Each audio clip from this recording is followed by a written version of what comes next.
no love in the garden. Going for my people starving. Keeping up with no Joneses. Generous for my quota. Boy, go down.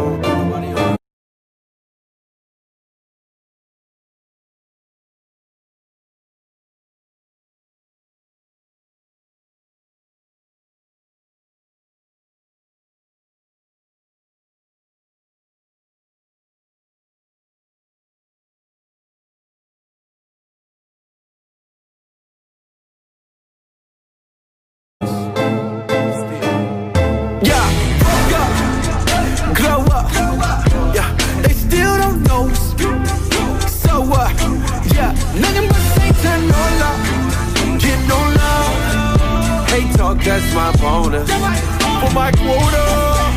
Boy, don't nobody own it. HCA, that's the law here. Spurgeon with the ball win. Comers way at the calling. Making you in the garden. Going for my people starving. Keeping up with no Joneses. Generous with my goal, yeah. Boy, don't nobody own us. Now they gon' talk. Print our own merch, so we got our own shop. Cool down here, man, you got it on top. Free is my own hair, cause I got it on lock.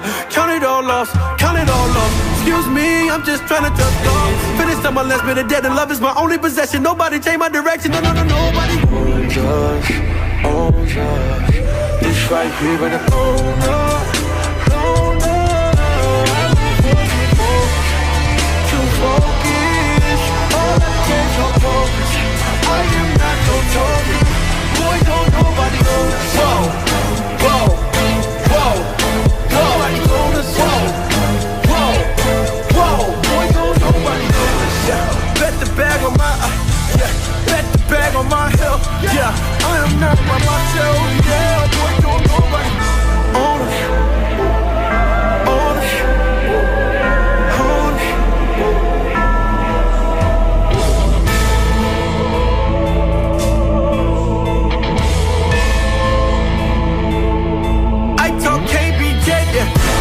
No nonsense, never cautious, cause I can't miss when the God's in the cockpit. See my options in the pocket.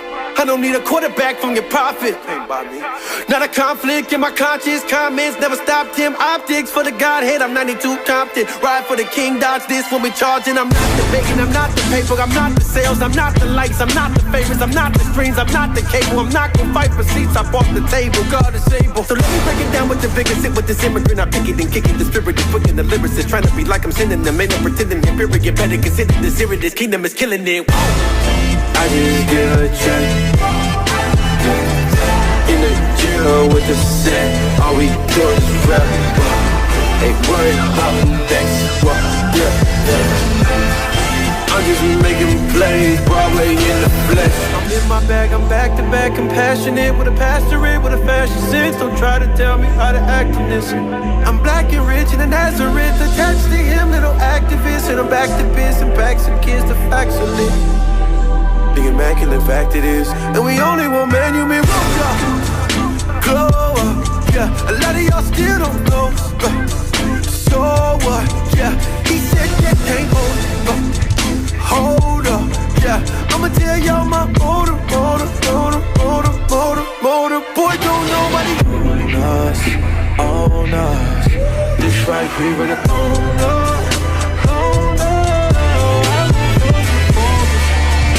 Focus, all I can't focus. I am not no target. Boy, don't nobody hold.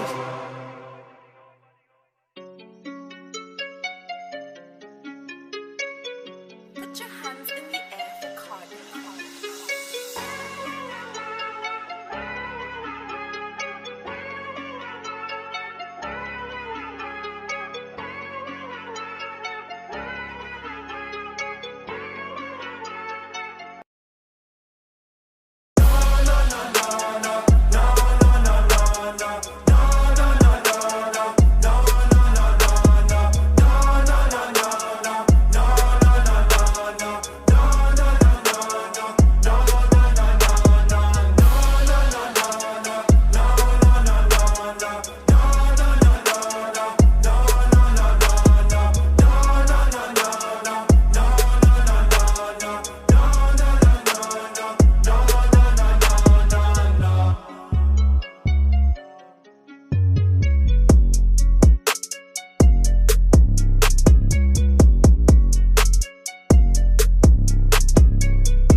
Yo.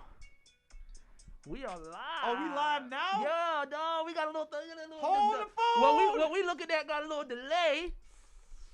But we are on. Let me make sure this thing come on when I'm looking at it live for myself.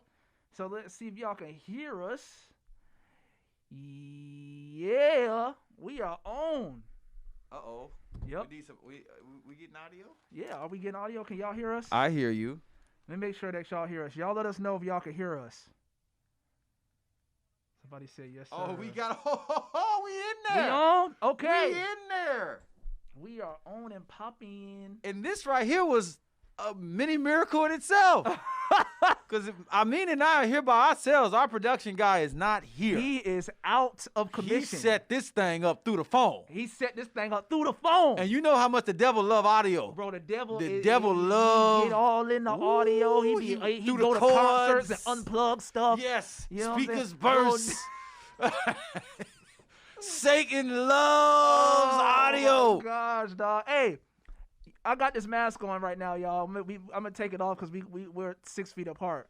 But I did this, so make sure y'all go and get y'all masks from Native Supply, man. Native Supply got some new dope masks. If y'all can't really see what it says on this side, but it says Corona won't win. Oh. And the dope thing about these masks is that they got an N95 filter in them. Yes. So it gives you a little extra protection. You know what I'm saying? So y'all got to make sure y'all go get y'all one of these, bro. And this mug is comfortable to me. This one, I like this. So shout out to Native Supply. Straight up. Hey man, so we live, man. We want to chill with y'all. We want to see what y'all's talking about. First of all, it's not Christmas yet, but Merry Christmas. You know what I'm saying? That's how we say it over in the South Side. We say Merry Christmas. You know what I'm saying? That's how me and KB's uncle say it. Merry Christmas. Let's see. HGA mask is the best. Holla. So yeah, man. What's good with y'all, man? KB, what's good with you, man? Yeah, so God is good. Hello. The Lord is good. And so what's been going on, man? Yeah. Yes, so we are entering into Christmas season. Yes. And the holidays are upon us. Yes, they are. This is particularly a time of rest for me. Mm-hmm. So I don't feel the workload and responsibility that I felt just a month ago. Okay. So I'm I know you've been running around like a chicken with your head cut off. Yeah, I mean in terms of music. Yeah. So I have other jobs. I know, yeah. We have other responsibilities. Right. But in terms of the music stuff, which is interesting because innovate, like creative work, mm-hmm. mind work, is often more like it could be laborious. harder than physical. Yeah, it's more exhausting than physical work. I've done stuff. Think. Yeah. I've done intellectual work, especially when I've been writing. Right. And at the end, I feel like I've been lifting concrete for, exactly. You know what I'm saying? Exactly. 20 hours. That's right. So I would rather like lift mm-hmm. than to think all the time. Mm-hmm. So, and unless that's kind of what my job is a lot of thinking, writing, trying to come up with creative assets for content, all that stuff like that. So I just feel no burden, and I just, I praise God that we have we have solid supporters that aren't demanding Amen. That we be on all the time. Amen. So, Amen. So we resting in what we still doing, Southside Rabbi. Yep. Still a lot of exciting things coming out of we got a lot of stuff coming the rabbinical corner of the hood. We got a lot of exciting stuff coming for you, man. We're happy to do this, man. First of all, we just want to tell y'all, like, we're thankful for your support, man. Southside Rabbi has been an absolute joy for the both of us to do, and we are glad that that you guys have been encouraged by it, man. Right. And we have run into people from all different kind of walks of life, people that we didn't even think are listening to the podcast, right, telling us that they're listening. We've had people tell us that they're, they got their old, their older grandmother, 95-year-old grandmother. I just got that one last week. What? Listening to Southside Rabbi. Yes. The politics one. Really? Yes. The politics one is the one that has gotten a lot of conversation. It's got a lot of attention, man. Yeah. I talked to my wife's family, and they were all telling me like, man, we heard the politics episode. I'm like, oh, okay. And honestly, bro, I'm thinking about my this guy is works for me. His name's Sam, and he put his grandmother on the podcast. 95, Caucasian. 95. And she said, I'm just saying, I'm not trying to toot any horns, bro. I'm not trying to ring our own bell. I didn't come in here with a belt around. I don't have a belt around my waist. No straps. But she said that she had never heard anything that was more impactful in the way that she thought about politics than that podcast. Wow. Yes, bro. Praise God, man. Yeah, bro. That's why we do this, though, man. We really, again, like me and KB said, one of the things that we want to do is we want to not only glorify and honor Jesus. We want God to be pleased with this podcast. Yeah. But we also, and we want to show God's glory as radiant and beautiful. We want to show people who God is. Mm-hmm. And we also want to teach people how to think. You know what I'm saying? Right. Not necessarily what to think, but how to think. We always say that. And how to think biblically. And that's what we want. We want people to be pushed towards Jesus, man. Right. And especially outside of just issues of just pure theology proper, even though we want to talk about that too. But we want to talk about application, practical theology, and all kind of stuff, man. So that is very encouraging to hear. Amen. Who would have known that a 95-year-old white woman would be listening to a podcast from two black dudes from the Southside of St. Petersburg, Florida. Right. It seems to defy the racial layout of the Western Hemisphere. So shout out to I want to, before we get going and get into some conversation, I want to just shout out some folks here in the comment section. Mm-hmm. I saw we got a brother all the way from France. What? On here representing. Wow. Man, I know a few French phrases and I just forgot all of them right now. They just That's how it always happens. I was just about to let them roll off my tongue. Oh my gosh. Fame lyric videos. I see you from France. Shout out to you, man. Shout out. Fame lyric videos. I want to thank you for supporting us and also giving us French fries. God bless you. Oh my gosh. Randy Blake is from Toronto, Canada. Toronto. Holla. Now I got the ring like Toronto. God bless you. Randy Blake. Welcome. Thank you for sticking with us. I'll do another and I'll let start hollering at some folks. Chi-Town in the house. I see people from Colorado. Chi-Town? Mm-hmm. Shy is here. Germany. Germany? Whoa. Woo, what part of Germany? What part of Germany? What part? I've been to Germany, actually. Yeah, people from, okay. Yeah, Virginia Shreveport, Beach, Louisiana. I see you, Charles. Mm-hmm. Charles Terry from. Let me tell you how blessed Charles is. Uh-oh. This brother lives in Shreveport, Louisiana. You know what Shreveport, Louisiana has done for the world? What? Taught us how to cook crawfish. Bruh, crawfish. Crawfish! Hallelujah! Some of y'all call it the poor man's lobster, but let me tell you something. Bruh, then let me be a poor man then. I'll be as impoverished as I can be. So let me tell y'all something, though. Speaking of crawfish, I put KB onto a burger here that we have in St. Petersburg at a place called Engine Number 9. That is a crawfish burger, bro. Yes. It is a burger yes. with crawfish on top. Yes. Andouille sausage on top. Yes. I think it has some kind of cheese, and then it has this sauce. This sauce. There's a sauce to it. There's this Louisiana type of sauce. Probably from Shreveport. It's a sauce. And the sauce is on the burger with crawfish and with andouille sausage. It's the sauce. Yes, it's all in there. And it's a beast, bro. Facts. So I just want to thank you for being a member of the Shreveport, Louisiana community, and I hope to come see you soon. Botswana and Amsterdam in the house. I've been to Botswana too. Bahamas shout out to Botswana. Wow, shout out. Yeah. Germany, we got some, okay. Gloris from South Africa is here. Woo! We see you, D. Okay. Somebody from Worcester, Massachusetts. Boston's in the house? The Worcester, Massachusetts. As long as you ain't at the bar. As long as you're not at the bar. When you go to the bar and you got to go park the car. You gotta go park the car. Where's the car? Yeah, I love y'all. Shout out to Boston, though, for real. Nairobi, Kenya. I always thought Nairobi was a dope name, and I have thought about if I had a daughter naming her Nairobi. You should definitely do that. That's a dope name. I love shout out to Kenya, man. Virginia Beach, Colorado, Big Texas, South Africa, Texas. Ghana. Southside of heaven. Ooh, Colorado, Tennessee, Nebraska. I see y'all, man. Y'all tapping in. Los Angeles, tap in. Dallas, Texas. We just came from Dallas. Tap in. Wait, it's so down. Philly, tap in. Pittsburgh, Atlanta, tap in. Nebraska, Cornhuskers, tap in. The more hype you get, the more names just keep. North London, UK, tap in. 5,000 people show up. Tap in. You stupid, bro. I see y'all, man. North Netherlands, Dallas. We see Gainesville. You, I see you, Hey, Gainesville, bruh. Ain't nothing but goals and big dreads in Gainesville. You go to Gainesville, Florida. Gainesville ain't no joke. Arkansas, Alabama, That's South Alabama. Carolina, West Virginia, we see Ohio. you, Addie Smith. Shout out to Addie Smith from Alabama. Lewis Davis from the top of Mississippi. Thank you for differentiating. My man said I'm from the tippy. I'm from the top of Mississippi. The tippy of Mississippi. I heard they woke up there. They say they like to identify themselves as the top of Mississippi. We really? are unlike the bottom. I'm making that up. Raleigh, North Carolina, Oregon. Oh man, I want to go to. Has Mississippi changed? I haven't been to Portland, Oregon, but I want to go. Has Mississippi changed their state flag yet? I don't know. I thought they were voting on that.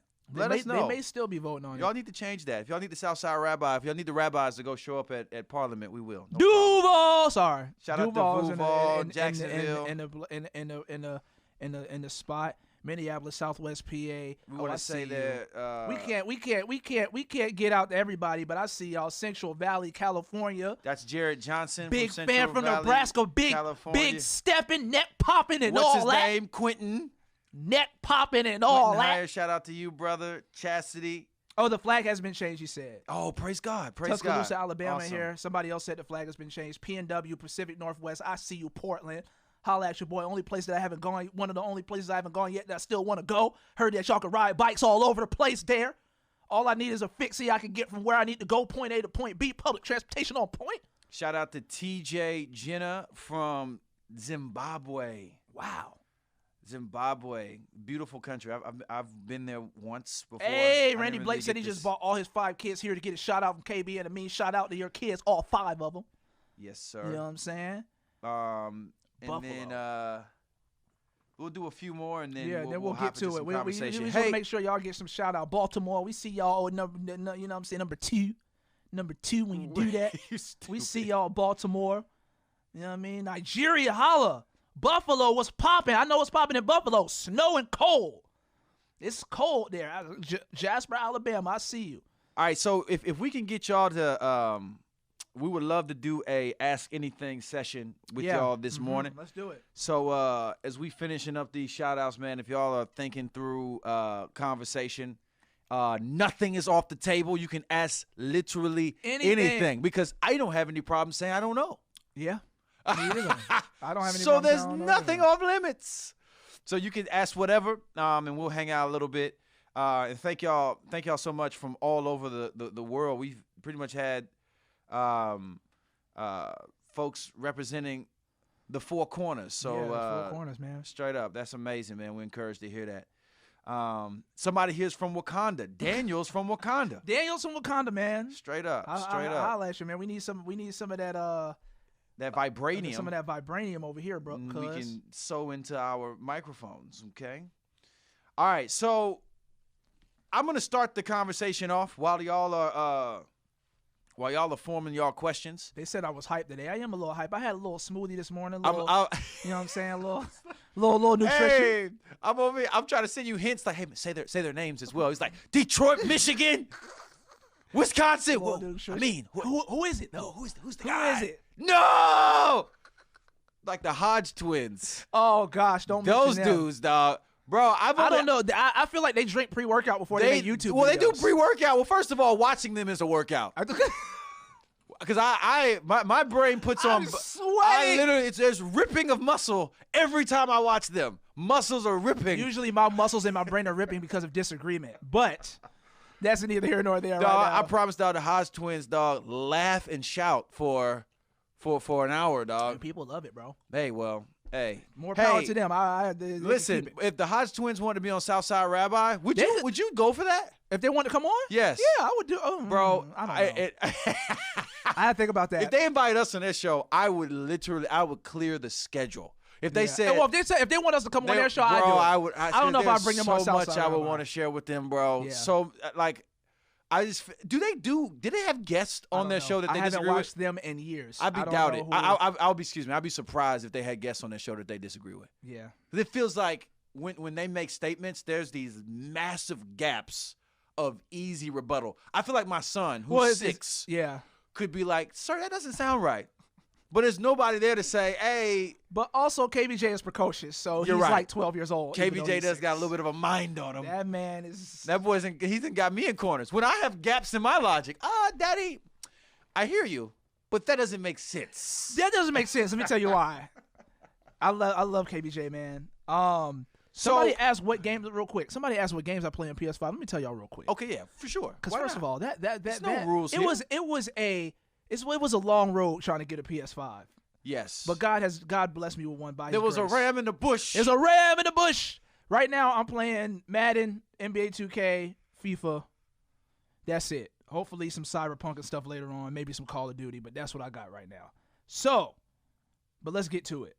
Yes. Let's get to some questions, man. Let's start this mug off by talking about music. Let's do it. Because I feel like folks are always enduring. Well, let's put it like this. Folks are often asking about our take on music. Yes.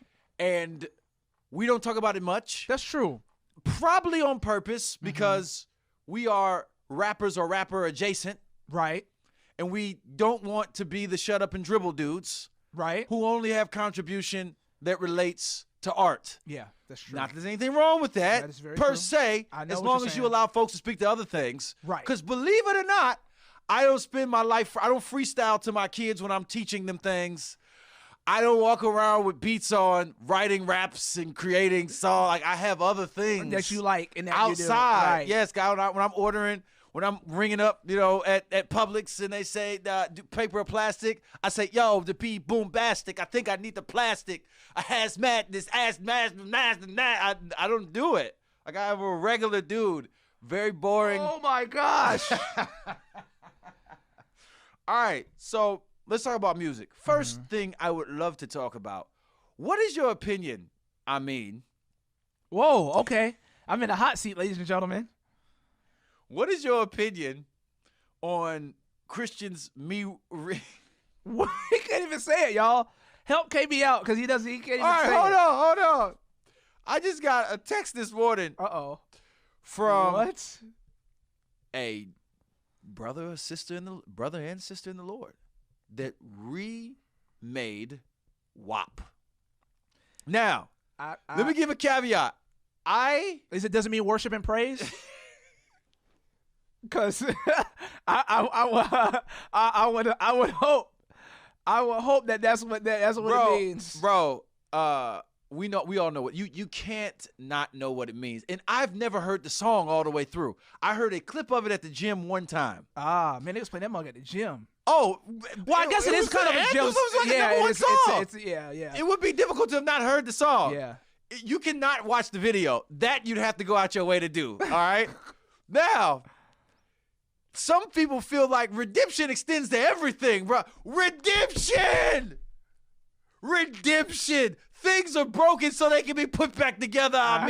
So if somebody wants to make a song called "Women Are Prophets," if they want to make a song called "Worship Around Perseverance," oh gosh, if they want to make a song about work and play.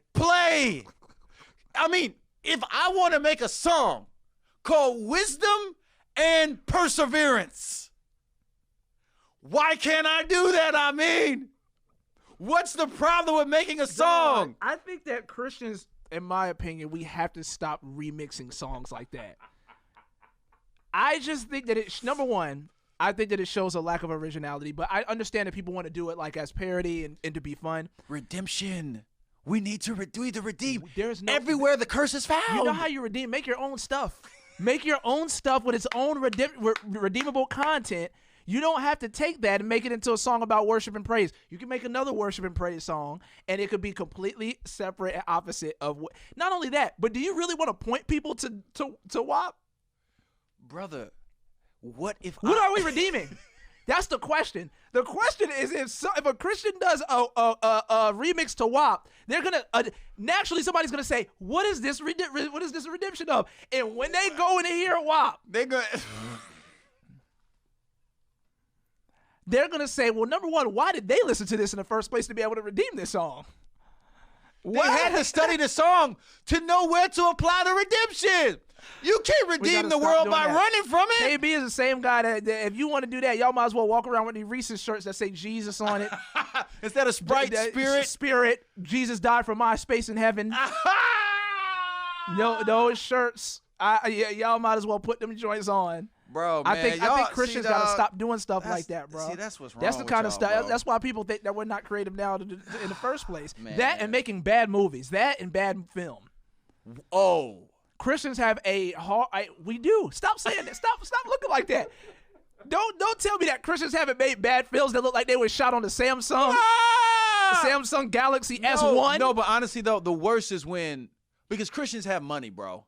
They do. That's the crazy part about it. They have money to do good art. The challenging thing is when you have the best production, you're shooting in the same studios that they shot Black Panther in, bro. You're shooting in the same studios that they shot The Notebook. And you got all the funding. It's a $30 million film. How y'all shooting in the same studio? And it's got the story of, again, my 6-year-old son. You got that okay, KBJ, if you see this, man, I've been like putting this man down all morning. You're a strong thinker and your stories are amazing, okay? Especially the one about Alan the alligator when he became friends with a rabbit. A very unlikely relationship, but I love the creativity that was behind the story. So I'm sorry, KBJ. But back to my point, my guy. They'll have $20 million budget, bro. That mug will still, you're still hiring all actors from your church. It doesn't make any sense. Why? And it has the most, and we also push Christian caricatures in films too. That's really bad. So like we have to do better, man. We have to do better. I'd rather have Christians do stuff like the one Catholic guy that did The Exorcism of Emily Rose or something like that. That kind of like that gives you a good dichotomy between good and evil with good triumphing, other than us doing like, I'm just sorry, like Fireproof. Like, oh, where's Derek? Free smoke.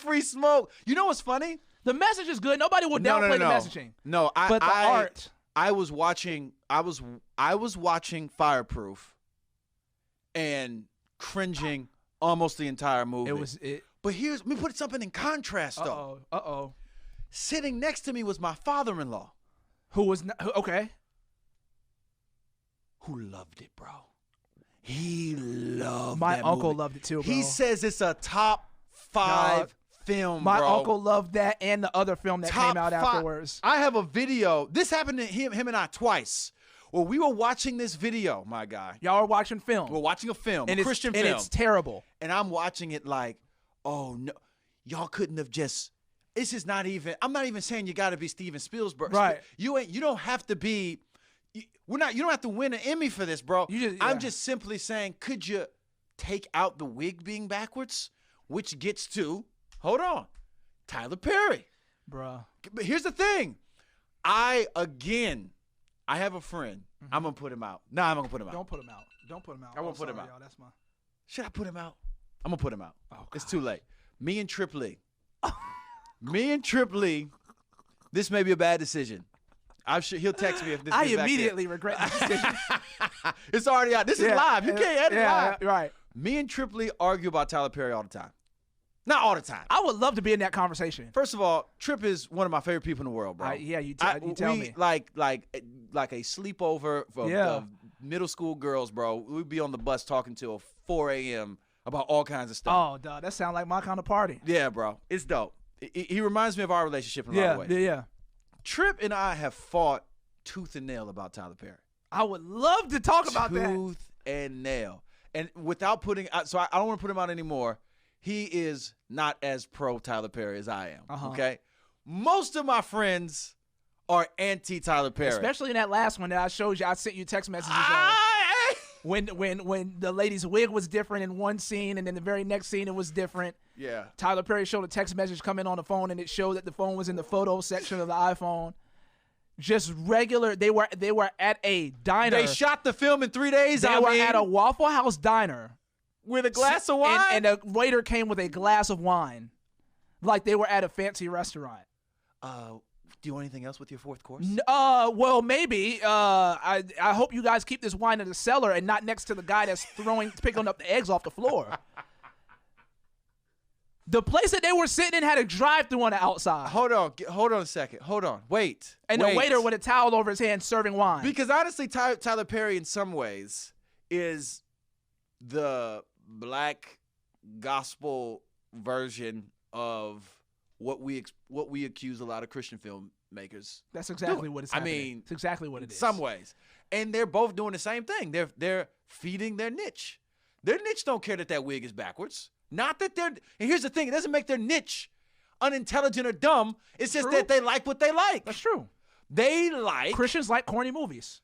What do you do with that, bro? And if I'm enjoying it, that's what I'm saying. That was my issue with Fireproof, because Fireproof had a powerful message, of course. It did, right. A powerful message. And my father-in-law loves it. So does my uncle. I would be insulting his taste. Some people's taste deserves to be insulted, though.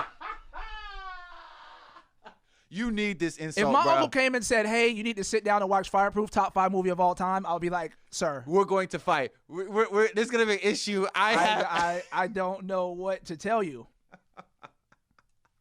I don't know, bro. It's just that I do think that there probably is space for an objective conversation about some films being better than others. For sure. I mean. But there's a lot of subjectivity. There is, bro. For sure. But you can't tell me that Fireproof is as good as the Titanic. You can't do that. Nobody can't do that. And you can say, yeah, well, there's budget. It would be an assault to art. And you can't just say, well, Titanic had more money, even though you can say that, but that would not solve everything. There are films that didn't have. What about Slumdog Millionaire? I was about to say Slumdog Millionaire is one of the greatest. That's top 5. Top 5. Or top 10. Because a story doesn't necessarily, a powerful story doesn't necessarily need a great budget. No. If you have good actors and good storytelling. You need some budget, but it doesn't have to be you have great actors, Infinity War budget. Right. And that's what I'm saying. Paranormal Activity, the first one.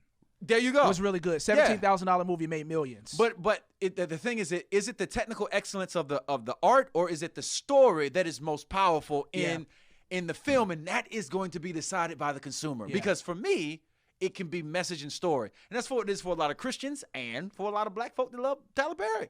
That's true. I agree. I see my grandmother in Medea. I see my family in Tyler Perry movies. And these stories. Right. Which oftentimes carry a lot of the toxic things of our. So we have some toxic things in our culture, and some of these stories carry that over, like light-skinned savior, always coming to get the dark-skinned man that is. Right. The dark-skinned man in Tyler Perry movies is always bald-headed and hates Jesus, and he's mean. The light-skinned man is always a good Christian man working a custodial job or a bus driver, and he comes and 10 minutes away from being a billionaire. And comes and saves a woman from the evil, dark-skinned, bald-headed man that hates God. Yes. According to the Boondocks, which the Boondocks got that correct. They got that right. But I like Medea, bro. I'm sorry. I like him, and I understand. I like some of it. There's some Tyler Perry movies I like, and some I'm like, these are corny. I wish that it would. Some of it I wish that it would be a stay on the play. Just keep it a play. Don't actually make a film out of this. I just can't hear Tyler Perry. But I see Medea represents about 4 people in my family, bro.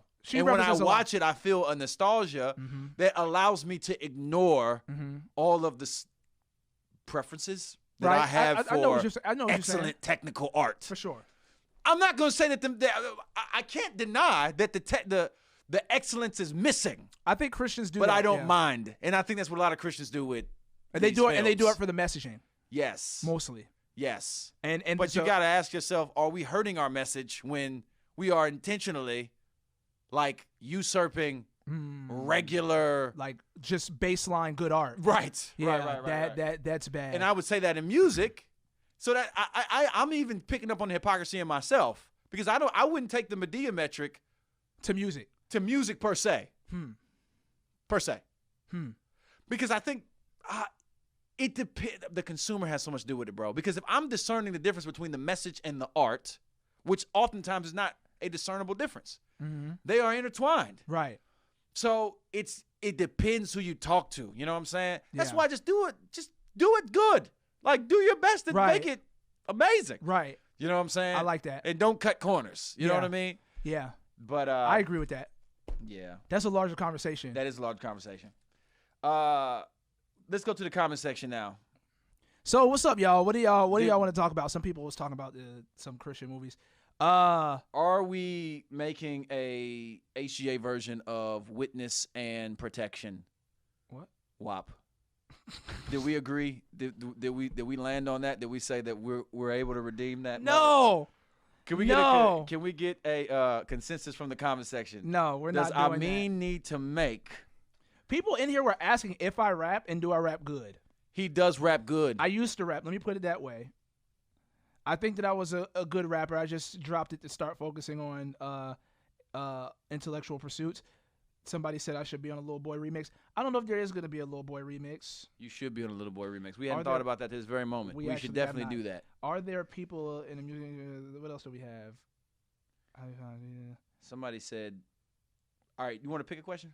No, yeah, go ahead. You want me to pick one? So it's all. Somebody said that someone said, why did you actually leave Reach Records? Then he put in parentheses, HGA is cool and all.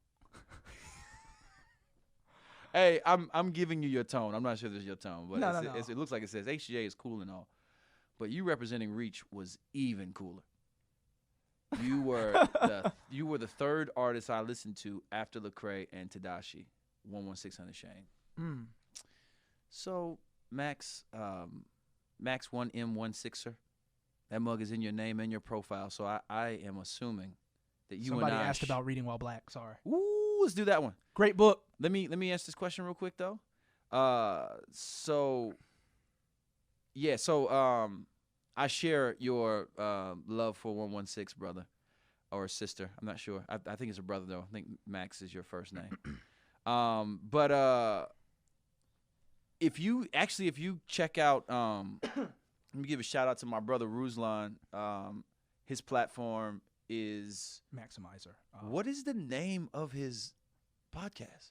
What are we doing? You talking about Ruslan? Ruslan. I don't know. For some reason, I don't know why I never thought of Ruslan's podcast as having a name, but maybe it does. Because I just watch it. That's what you can just go to our homie Ruslan KD. Yeah. Go to his. I like him a lot. We love Ruslan. Yeah, that's our guy. That's actually a long. And I watch his. He has very good conversation. I watch his stuff. Yeah, I did a long conversation with him about Ruslan KD. Ruslan KD. And I did a long conversation with him about my leaving Reach. So it'd probably be better use of our time if y'all go check out that. Me and KB did an interview with Ruslan, and KB answered kind of in depth about why he left Reach Records.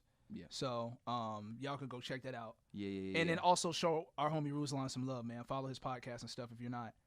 You just pick a question. Let's see.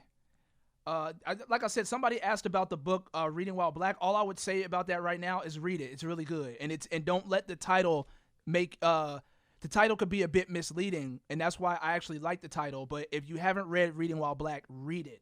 It's very good. Esau McCullough is a good brother, solid brother in the Lord. Yeah. It has a very good treatment on a holistic view of Christianity, race, and justice, right. and Christian orthodoxy. Let's see. What else do we have? Y'all ask y'all questions, man. We'll try to pick it out. All right, so let's go back and forth. So you go. You go. So, you go. Here's a question that says, what are your opinions about the people who think the virus is fake and harmless, even though it has killed thousands? So let's take a minute. I mean, from the comment section, and let's chop that up. I think for me, I would just say that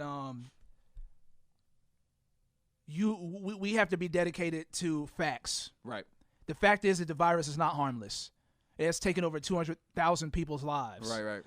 In this nation. Right. Yeah, we're just talking about our nation. We're not talking worldwide. Right. It's crazy. We know people who have gotten the virus. We know people who have friends and family members that have died from the virus. Right. Yes. It's not a game, y'all.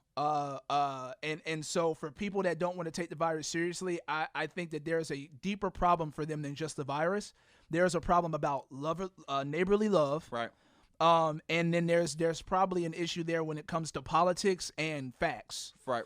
And so I think that what we need to think about is the fact that people are dying. That is the reality. Right, this virus kills people. Right. And you, who may be healthy, who may be able to recover from the virus, like a lot of people have, very quickly, could still possibly, because of recklessness, give that virus to somebody who will die from it. Right. And so I think that we need to think about what it means to love neighbor as we love ourselves. And one of the ways that we do that is via public health. Yes. And then this is a public health issue. Right. The virus is killing people. It's spreading. And its spread is directly connected to what we are doing or not doing. Right. It's not outside of that. Right. So I think that it's a very serious issue. And I think that for folks that are denying that it's as serious as it's as the facts say that it really is, yes, that there's a larger problem there outside of just believing some kind of conspiracy about a virus. Right. Facts. And we talked about this on an episode we did. I'm not sure which one it was, but I mentioned how, Meansy, that we are all receiving everything we know from someone else. Right. Everything you know, you are trusting the opinion or expertise of another person. Of someone else. There is no way for, I think I asked, how did he know that he was 31? Right. Like, how do you even know do you remember when you were born? You know, right. There's actually 14 people in the world that remember everything that they've ever went through. Yeah, so I forget what it's called. It's a condition. Right. They remember being in the womb and all that stuff. Right. But unless you're that guy or gal, you are taking the opinion of your parents, your teachers, everything you know is built on the word of somebody else. Right. This is why one of the greatest muscles that we have to develop is who to trust. Right. And if the basis of who you trust is just how you feel about the person saying it, you've already lost. You've lost. Right. That's not a good metric. Right. You're going to not want to trust certain things because you don't like it. And that's not a good reason. Right. You're not going to want to trust certain things because they've been inaccurate about things in the past. Therefore, I don't want to take them serious now. Right. The government has been inaccurate about a lot of things. Yeah. They have said some things that have been deceptive. They have initiated some programs that they have promoted, funded, that have been they have done all of those things. But you know what? We know about a lot of them. Right. Why? Because of the press. Right. And because people vet stuff. People, I'm thinking about. I'm particularly thinking about like the Tuskegee experiments. I'm thinking about COINTELPRO. I'm thinking about what happened in California regarding Freeway Rick Ross and what happened with reporters and the press. The Iran-Contra. That's what I was looking for. Sorry. The press has gotten a lot of things wrong. But they've also got a lot of things right. They've exposed a lot of stuff too. They've exposed a ton of things that we would not have known unless some journalists put their life on the line to expose it. And we're talking about press. We're not talking about like YouTube fringe press. Yes, we're talking about the folks who actually are supposed to be living by a code. Right. That if we do find them as liars, we find out that you manipulated this, or something that was supposed to be off the record, you put on the record, or something that was on the record, you refuse to report because of interest. When we find out about those things, we get upset about it. Why? Because there's a standard that they are violating. Right. And what I'm saying is there is some misinformation out there. There certainly is. But there at least, like in the press, you don't see this much anywhere else because there's no accountability from a random YouTube. Yeah. Or if you have some .com somewhere, it's not a .org, or there's no way for us to have accountability.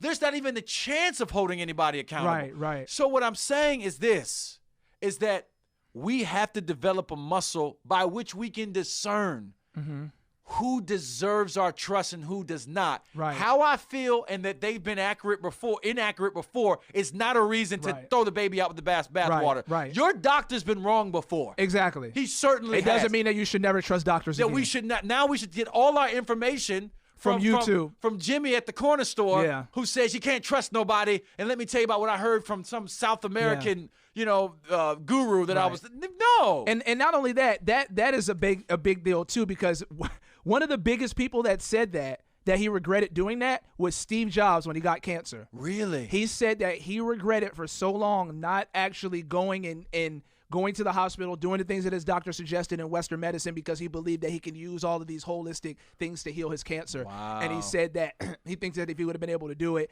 he would have been able to preserve his life a little bit longer. He said that that was one of the biggest things that he regretted is not actually listening to what his doctors were saying that he should do to treat his condition. Right. So that is a fact, dog. Yeah. That is a fact.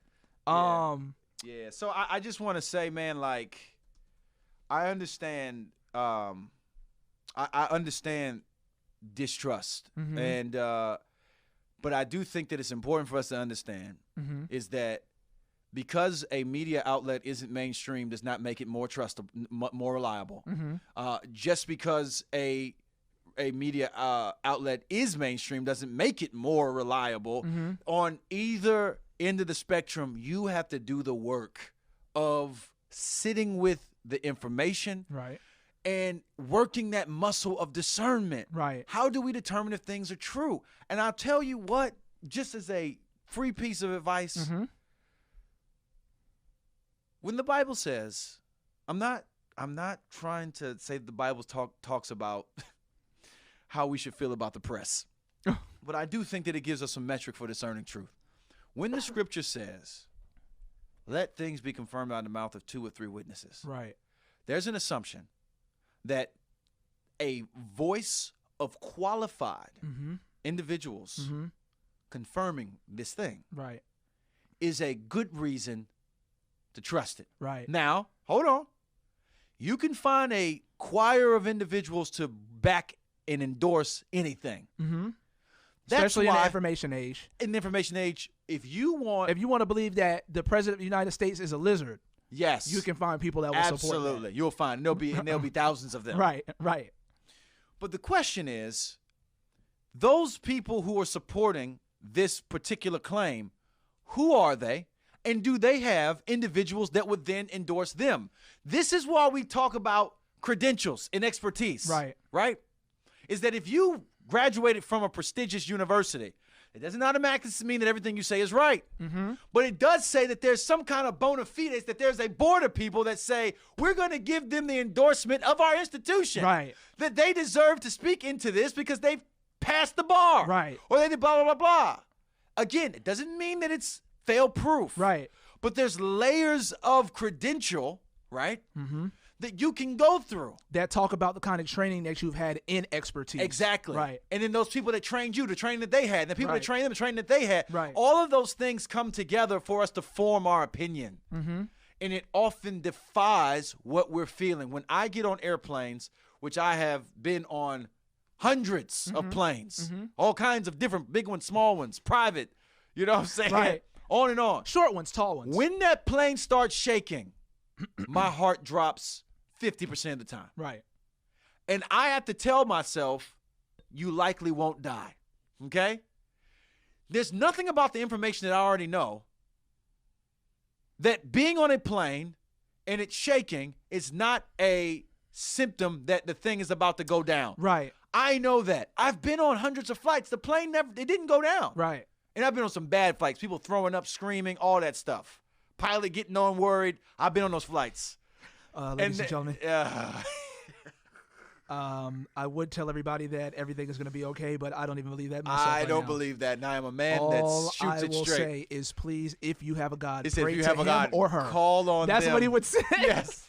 That would be so bad. No, but go ahead. There's nothing about the truth that I know about how these are like going on bumps on a road. There's not a reason to believe this plane is going down because there's turbulence. It does not take away the way I feel. It does not throw it out. Right. But if I let the way I feel determine the truth of the reality, I will live in fear and distrust all the days of my life, which has all kind of other ramifications that we don't have time to get into right now. Right. I'm talking about relationships. Right.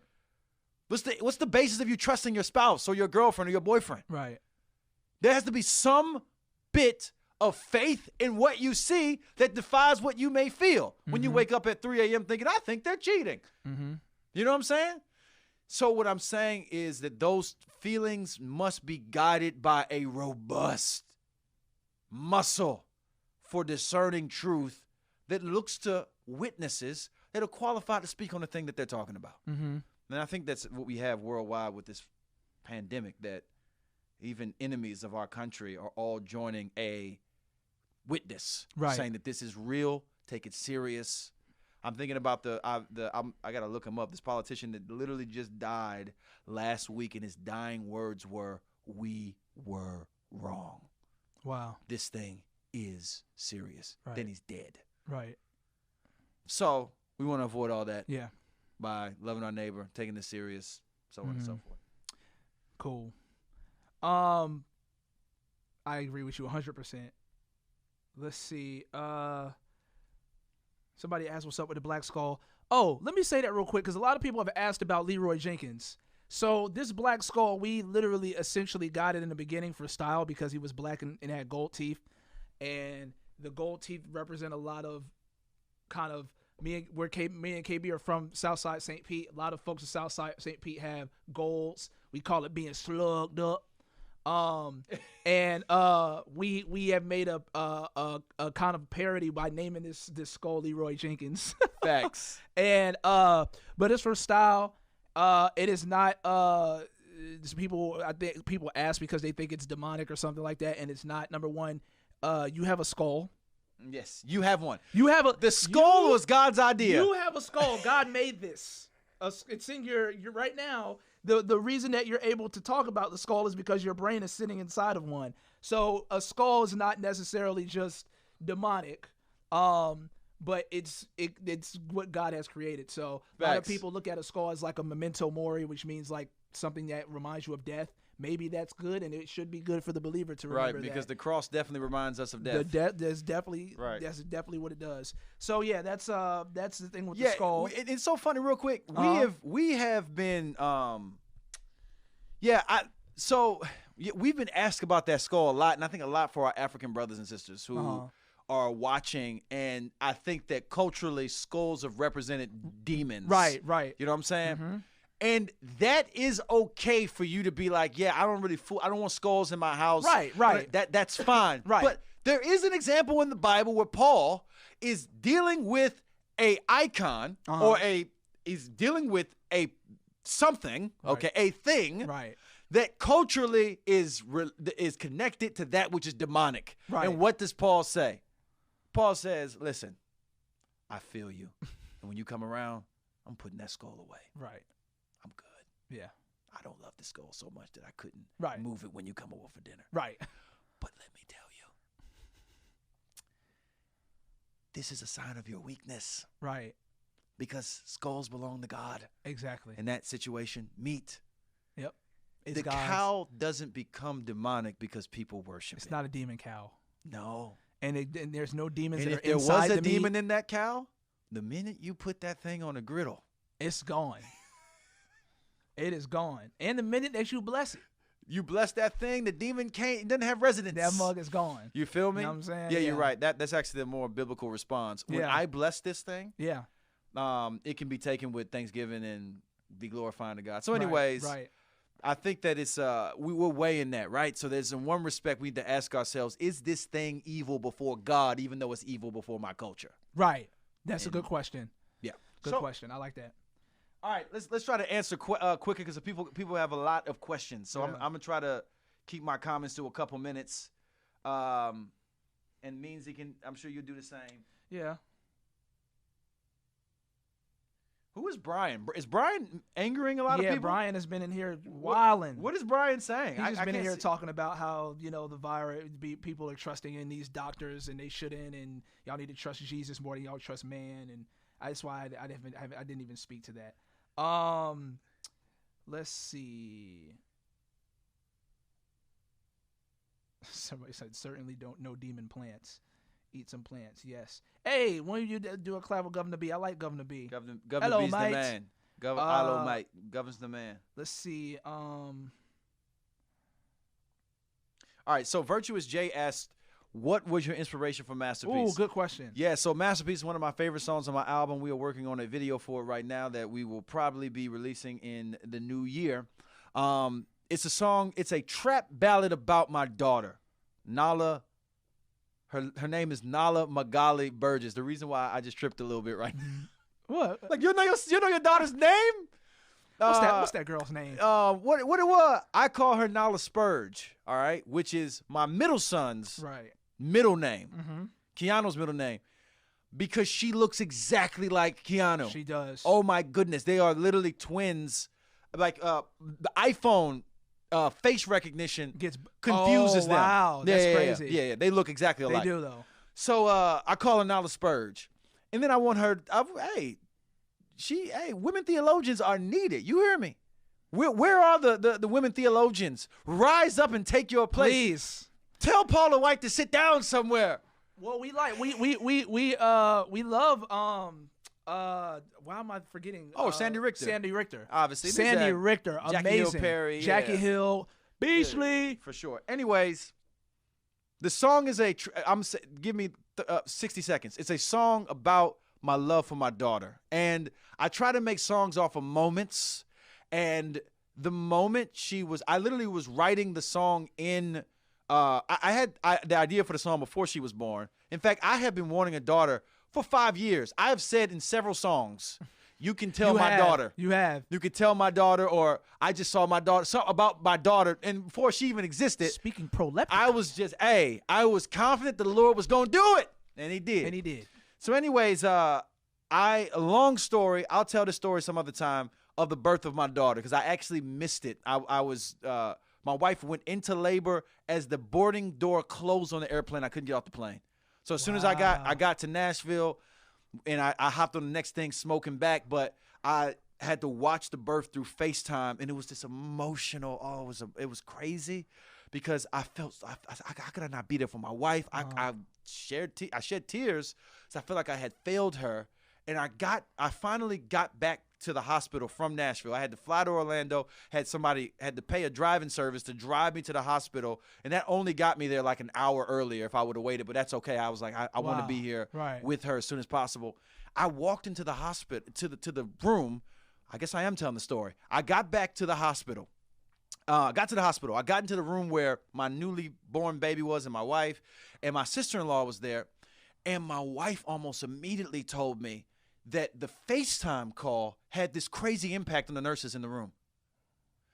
They said they had not seen a husband so committed to their spouse the way I was, the way I was talking to my wife through FaceTime. The very thing I'm struggling with, like, man, I failed as a husband. I've been there for all my children's birth, and I missed the birth of Nala, and I'm feeling this guilt and this shame. That very thing was causing the nurses were thinking the opposite, and they were encouraged by it to the point where one was cried in front of my wife.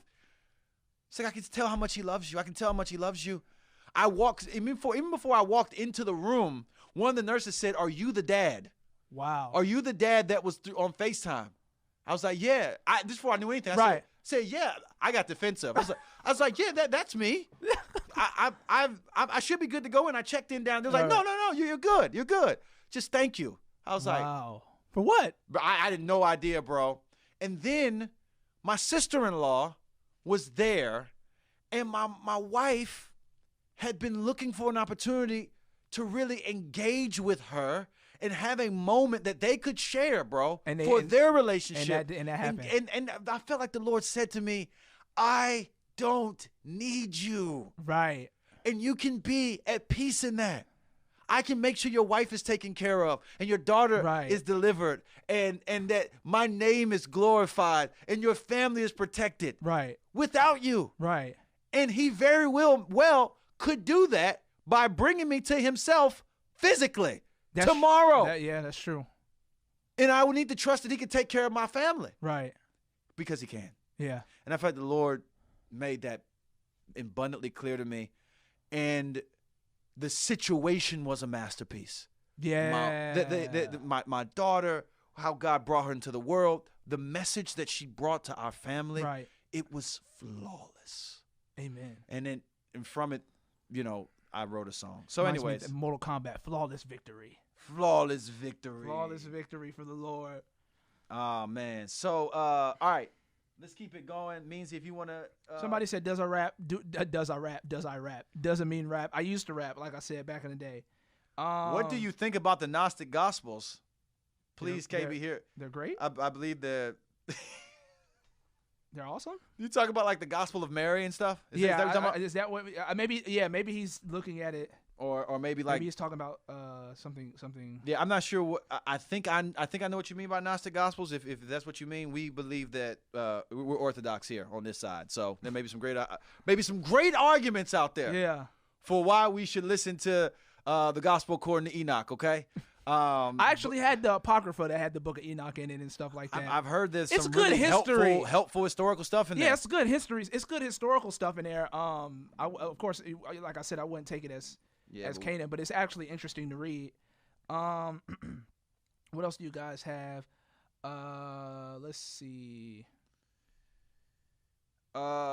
Somebody said, how do you feel about younger guys in CHH? I feel they might be shifting away from the spirit and sound a little too much like secular rap. That's what they said. That was the question.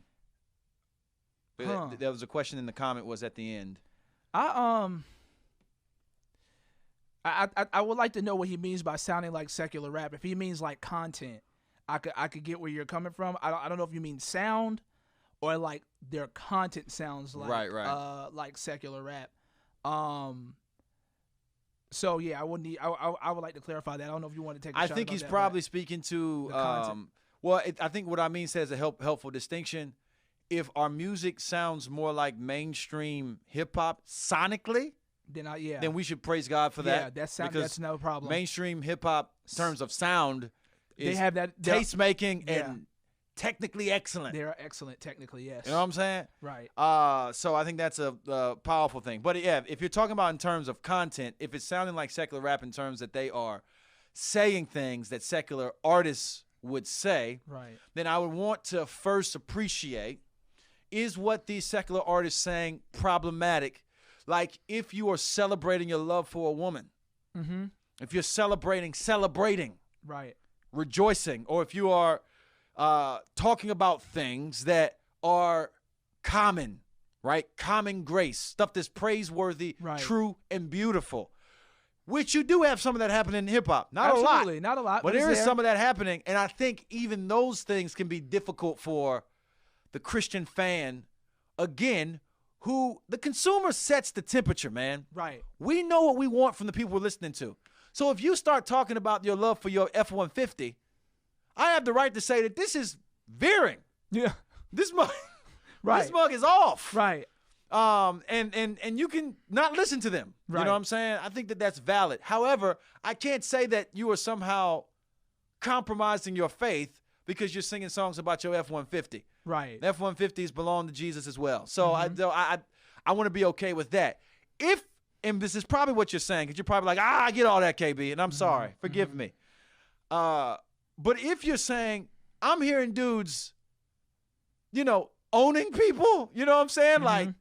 Like slam dunking on folks, calling themselves the GOAT. Right. Pride, arrogance. Dripping with pride, yeah. Yes, that's a human problem. Yeah. And then let me just say this. Christian rap or ministers in general don't have a certain set of ethics that are different from everybody else's. Right. What it means to be a follower of Jesus is to, I'm going to just say it as simply as I can, is to try to be like him. Right. And not justify when you're not. Right. KB is not like Jesus in a lot of ways. There are things in KB's life that are problematic. And what the Bible says in 1 John is that as long as I agree with God that those things are problematic, and I am turning to what is beautiful, which is the discipleship, which is the righteousness of Christ, that I am one of his. The problem is not that you're struggling, that you have issues with, that is a problem, but that isn't the problem.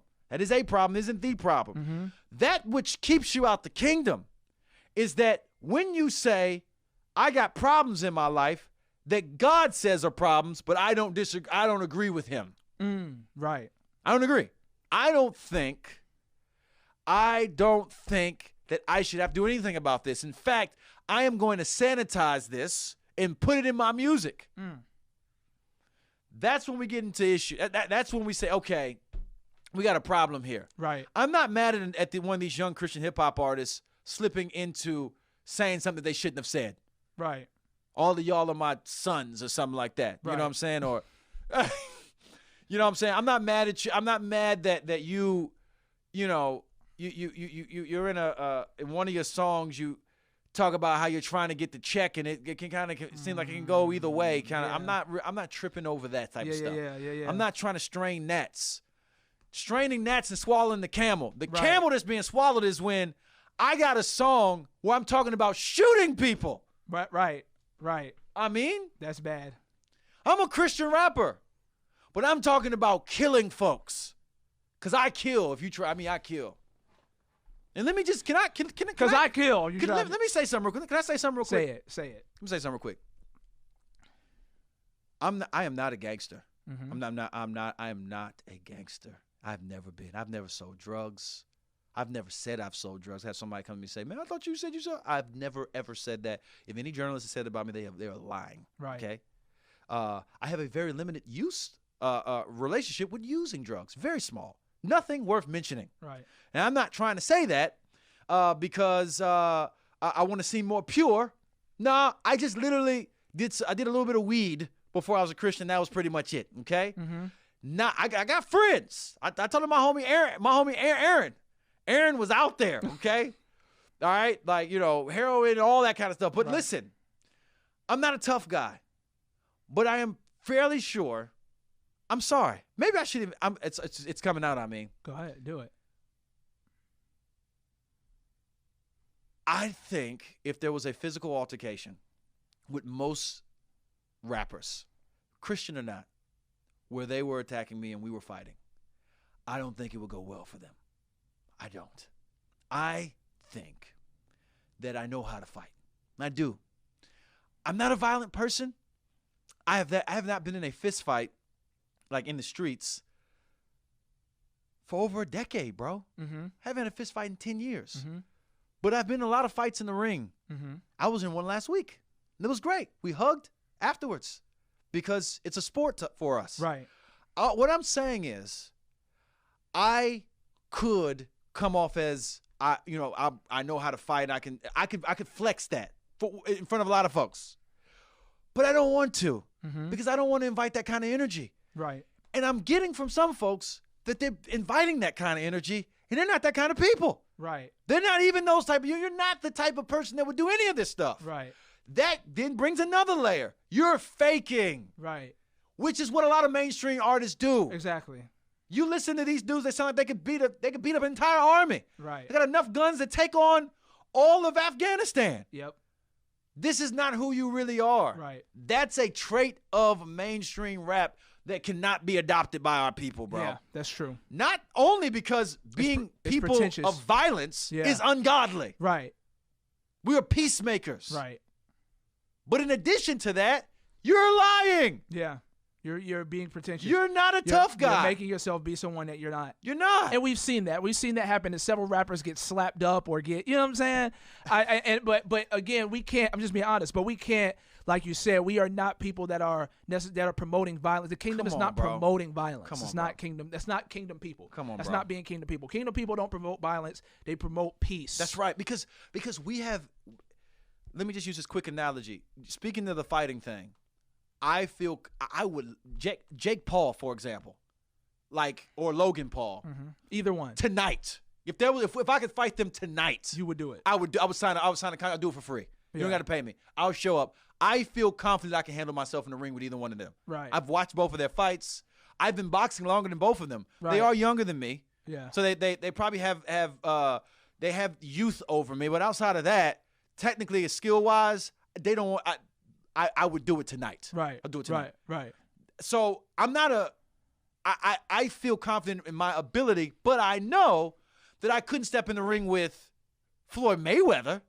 Exactly. Or put that aside. Now, you don't even have to go Floyd Mayweather. You could probably go. There's 100 dudes in the gym right now. My gym right now. Right. That I will get in the ring with, and they would have to dial it back not to hurt me. Right.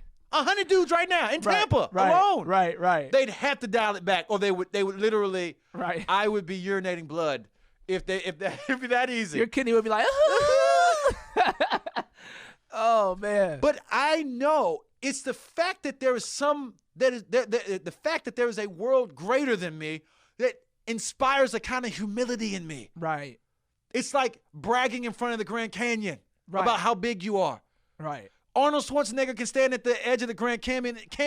He cannot talk about how muscular he is or was. Yeah. The Rock. Bro, The Rock. Yeah. This is the Grand Canyon. Grand Canyon and say, no, I'm The Rock. Look at I these am rocks. The Rock.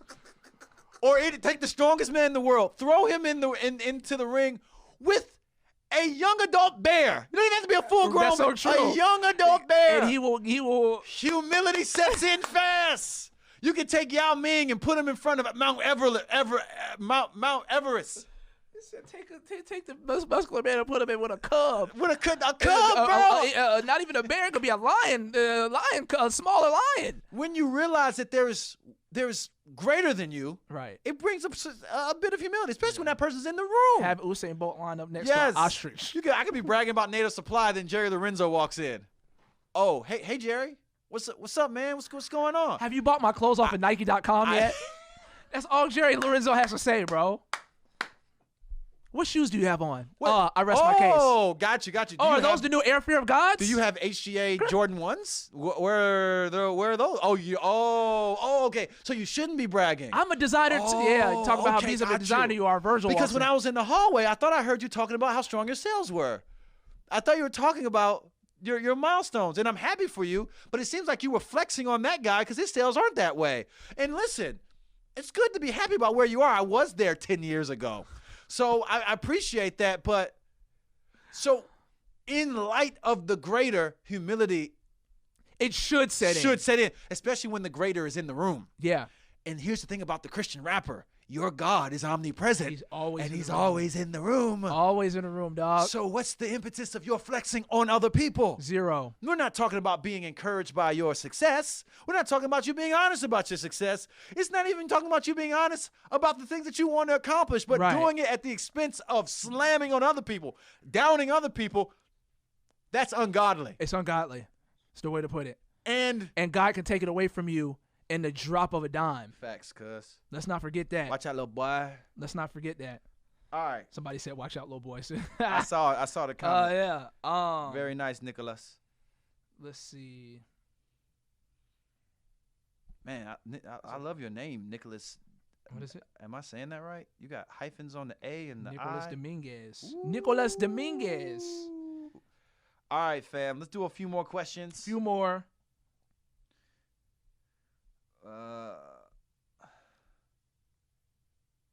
Let's see. Ooh, somebody said there's been a lot of talk about the death penalty lately. Ooh. That's been a lot because, Yes. for me, man, what is Amin Hudson's thoughts on the? I am conflicted about the death penalty. I know that there are some people out there that'll ride me home, for saying that, like, oh, you need to abolish. There's some people out there that are saying that we should completely abolish the death penalty. Right. And I understand that. I understand why folks are saying that. Especially because of what happened with Brandon Bernard, but what happens with the death penalty by and large. A lot of people are talking about that because of what happened with Brandon Bernard. But for me, where I am on the death penalty right now is I am in conflict, but I will say this. My problem with the death penalty is not based upon its existence. I believe that there is biblical precedent for the death penalty. Yes, sir. So I don't think that that's my problem with the death penalty. My problem with the death penalty in the United States is it seems like the United States and our justice system have increasingly become more and more they have shown more and more that they lack the moral authority to actually carry the death penalty out. Exactly. That is my problem with the death penalty. It's not its existence. It's that I think that the justice system is lacking the moral authority to carry out that sentence, and they've shown this historically not only because of how the death penalty has been used in our nation to murder innocent black men and black people, black women and black children. Yeah. But they have gotten it wrong so many times. Right. So many times. Right. That now my problem is I don't know if the justice system can wield the death penalty responsibly. Yes. And if they can use it proficiently.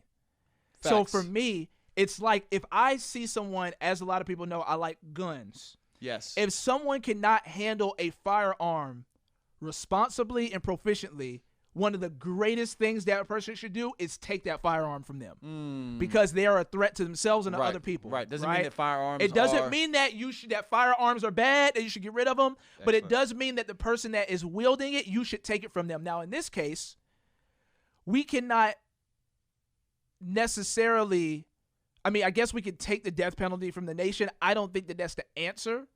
But I think that you can remove the nation from the death penalty. You can remove the death penalty from the nation. We're not going to remove the nation from the death penalty. They want it. Right. I think that we can remove I understand why people would say then we need to take the death penalty out of the hands of the judicial system because it doesn't seem like they wield it responsibly. Right. And so I'm conflicted though. I don't know if I would say abolish it altogether, but I will say this. I understand why people do say that. Right. And I'm not there. I might get there. But I am in a place where I am increasingly more and more being like, I don't know if we have the moral authority to actually be able to decide who and who should get it, who should and who shouldn't get it, because we've been wrong a lot of times, man. Right. And the justice system has condemned people that are not guilty of crimes. We just were talking about the Westminster 3. I mean, yeah, what is it, West Virginia? No, Why did I say West Virginia? Is it West Memphis? West Memphis 3. Yeah. We were just talking about the West Memphis 3, how we saw that they had your boy on death row for something that he did not do. Right. So and we have, and there's been many people that Brian been executed. Stevenson talks about this in with the work that he does with the Innocence Project and all of that in his book. Yeah. So I'm also thinking about how we don't connect this to the pro-life issue. Do you know that the for some abortions, for some, that baby is paying a penalty. Right. And the penalty is we just don't want you right now. Right. Now that's not all abortions. And we've had we've done a podcast on We're doing a more in-depth one. Yeah. But we've talked about that there's a spectrum of why people choose to end the life of the child in their womb. Mm-hmm. But there is enough for it to matter. Right. That there are folks that are choosing to basically exact the death penalty on the child in their womb out of not preserving their own lives or not out of some kind of mercy, but literally out of we just want to plan we would like to plan our families better. Right. You know what I'm saying? Right. Again, I want to be crystal clear that there's probably people in this chat right now who have had abortions. Right. Who can speak into the complexities. Right. That this isn't as it's black not just and black white. and white. Right. It's not as black and white.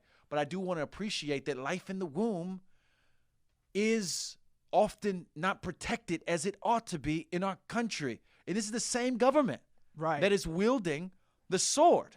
And what I'm saying is that that's wielding the sword. Same government is wielding the sword. And I'm just like, man, y'all have been wrong on this so many times. This is not the cut and dry execution that we see in Old Testament times. It's not. We're in a whole different space. There's so many things at place right now. Right. Different political, socioeconomic, and racial dynamics that did not exist in ancient Israel. Right. That are at play here. Right. Folks have been killed because they were black at the wrong place at the wrong time. That's exactly killed. Right. Exactly right. To then be after their death 50 years later exonerated. Nah, cuz. Yeah. So it does make this, at the very least, that which is a kind of a hotbed for tension, because it ain't we killing folks. Right. And I don't know what is going on in the White House right now. I have no idea. You know that there's not been a president, and this is just facts, in the history of the United States that has executed this many people in this short a time. It's just a fact. It's just a fact. Man. I'm hoping that somebody can give me some. Why is that happening? I have not heard or haven't read. That could be my lack of research. What's the motivation behind this? Me either. I'm right there with you. Anyways, I'm right there. Let's go back to the. I'm surprised nobody has said anything about the election. I guess even no one I guess has said anything about the election. Folks are tired of this mug. Man, They're like, can we just move on? We're tired of it. Honestly, if you guys, if you know what I'm saying. Hold on. I mean, you need to explain yourself why Home Alone 2 and not the original Home Alone. Yo, Cody, man, for me, I'm going to explain to you why. I could not live there, but I love visiting New York City. And I think that Kevin getting lost in New York and the experience that he had getting lost in New York City, especially during Christmas and all of the holiday festivity that is actually going on in New York City, just makes it a much better dynamic than him being stuck in a big old house for 2 hours. So Home Alone 2, Lost in New York, is better than the first one? That's my opinion. He's better than the first Home Alone, besides it having Donald Trump in it for 2 seconds. But that's my movie, and I have to watch it every Christmas. I have to watch Home Alone 2 every Christmas, every December holiday season. I have to watch Coming to America, and this year I'm throwing in Jingle All the Way. Amazing. Hey, if y'all have some more like lighter questions than that, I promise I was about to say we don't sit around talking about deep stuff all day, but that is a lie. No, me and KB, we talk a lot about deep stuff, but it's not a lot of pressure on us when we do it. We're just doing it in a very lighthearted way. Right. Somebody asked this: should Christians support the LGBTQ community in the church? I think that I would need clarity. Yeah, you got to unpack what you mean by that. Let me just say, I do support their dignity, though. The dignity and value of LGBTQ people should be affirmed. Folks should not be threatened because of that. Transgender folks are being killed like crazy, bro. Right. And that should not be happening. Right. People should not be killed because they're transgender. There was a transgender dude that lived in my neighborhood, Southside St. Pete, bro. I did not 17th know Ave, my guy. Yeah. Yep. So he lived on 17th Ave. I live on 18th Ave. That's right. Yeah, you live one street behind me. This brother was, I don't know if he would call himself transgender, but that's essentially what I think he fits the. I don't know what he would identify himself as, but I mean, he kind of hits all the markers. That was, whether you like it or not, he was easily the most persecuted gentleman in our neighborhood. Oh yeah, especially for sure. where There's always if you're outside, there's in concentrated poverty, and especially if you're kind of an outsider, you're gonna experience some kind of antagonizing relationship with folks. Right. You know what I'm saying? Right. But that brother got the worst of it. Yeah. All the fights that I was in, issues that I had, none of it paled in comparison to what that dude was going through. And at the very least, this is why when I think about LGBTQ, it should just be assumed, well, I guess maybe not these days, but it should be clear that we are going to side with the Bible's sexual ethic. Absolutely. 10 times out of 10. Yes. But that's not all the Bible has to say about humanity. Right. It's about what they should do with who they have a relationship with sexually. Right. There's a whole world outside of that. And I know I'm being asked to redefine you by who you have a predilection for sexually. Right. I know I'm being asked to see. You go to somebody's bio, if they're heterosexual, typically you don't see like, hey, heterosexual male, blah, blah, blah. Yeah. But there is... Right. There is a kind of identity that is in the sexual ethic of those who are where you are sexually outside of the heterosexual tradition, right? But let me admit that I don't like being identified by my sexuality, and I don't want to simply sum somebody up by theirs, even though they want that. Right. A person is more than their sexuality. You're way more than that. There's way more happening in your life besides what you do a few times a week when you go out for dinner, or who you live with, for example. But I will say that a lot of that identity of I'm going to go out, pride, flag, stuff like that is coming as a response of their, I know we hate this word, oppression. Right. It's a pushing back. Yeah. I've been so told that it's a protest. Nothing. It's a protest in itself. So I want to appreciate that dynamic and know that there is something more. There's much more Man, I wish we would have to clear this with your wife first. But I remember we had that great conversation about the situation she was going through with her befriending a person who's trans, and was having a get together where at the get together they would celebrate. It was a person's birthday, but they were also celebrating them transitioning. Right. And we had this very fruitful, prayerful conversation about, should she see this as a witness opportunity, or by her being there, is it her denying an endorsement denying who she is? This is complicated. Right. But one thing, and I won't get into what we decide to do there, but when I say we live life in community. Yeah. It was literally me and KB and my wife and all. We were all talking through this. Right. But bro, what we did say, what guided our conversation was that where we can rejoice in the grace of God in the LGBTQ community, plus whatever, we should be aggressive in that. Right. Because we've been so measured or measured in our grace towards them in those things, or downright keeping it to ourselves. Just destructive. And let y'all die out there because of your abomination. Right. So that means that you got some gap to close, dear church. Yeah, true. That you've only gotten a portion of your witness right towards that community. But there's a larger portion. I don't know if it's larger, but a equally important portion. Yes, another important portion, right. That we've dropped the ball at, and how are we repairing that? Right. Repairing means that you got to go out of your way.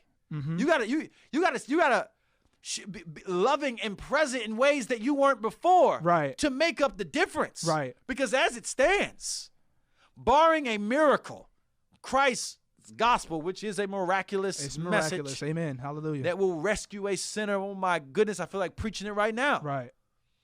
Barring that, the witness of many Christians towards the LGBTQ plus community has frustrated gospel ministry, not enabled it. Right. Because if you think about the Good Samaritan, the guy who's beaten up in the road, my guy, represents whoever you see as the picture of that which differs from who we are. Right. That's who the guy in the road is. Right. But the guy in the road's being beat up. Would you, dear Christian, act as the Samaritan and make sure that this person gets put up in the hotel and use your own money and resource to heal their wounds? Are you that type of person? Right. Even if the Samaritan doesn't agree with the person in the road, the person in the road probably doesn't agree with the Samaritan. Right. But would you be that kind of witness of Christian love to be able to do something like that? Yes. And then open the door for other things to be able to happen in regards to relationship. Facts. We are found the light. We already discussed the skull. The black thing is Cause. If you guys don't know about Cause, it's an artist, street artist. You look him up, KWS. Let's see what else. I will probably take like one or two more questions, guys. I know we've been on here for a minute. Merry Christmas, L. Somebody said, I thought y'all was gonna start talking about something lighter. Top 5 rappers of all time. Yes, let's do that. Top 5 rappers of all time is hard for me, y'all. I don't know if I could do that. Man, somebody also said Carl Lentz. Top 5 rappers of all time is hard for me, man. Kendrick has to be in there. Jay has to be in there for me. You can't bring Carl Lentz in and ask us to talk about something lighter. Yeah, for real. we may have to do that on a I don't know. Somebody give us a hot take that's light. A light hot take. We should have brought some. We actually should have bought some. Y'all give us a light hot take. Somebody said Kendrick or Cole. What about Olivia from what happened? From Red Table Talk. Oh, that's hard. That's heavy though. You're right. That mug is. Somebody said Kendrick and Cole. That's hard for me too, man. I like Kendrick and Cole for different reasons, but they're both. Let me tell you something. Kendrick and Cole but they have kind of breaking the barrier of being able to be conscious rappers who are the biggest artists in the world. Some of the biggest artists in the world. Facts. I don't watch anime. My answer is Kendrick Cole. Huh? My Kendrick is Kendrick Cole. Kendrick Cole. Let's see. Drums or flats? Drums or flats? Flats okay. for me. I like them both, but for me, flats obviously. There's flats is the right answer. There's not There's not another answer. Yeah. If it's definitely flats for me. Pineapples on pizza. Pineapple on pizza. I love it. I love it. I love it. And let me tell you something. I love it. All of you snakes out there. All you snakes out there. All you Wolverines out there, you fakeries out there telling us that we can't put pineapple on our pizza. Somebody told me that I was betraying my culture. Oh, somebody said that? They trying to take my black card away. Let me tell you something. All you snakes out there. Pineapple on pizza pretty good. It's good, dog. It's real good. You should put some more meat on there. It's real good. Waffles. My wife literally just asked if I met. Did somebody ask that? My wife is on here. If someone asked if I ever met a Seventh-day Adventist, my wife is an ex Seventh-day Adventist. Can I say that? Is it ex? Yeah, somebody did say that. My wife is actually, she used to be a Seventh-day Adventist. She's not anymore. Yeah. Her family still is, and I love her family. They are awesome. Amazing people.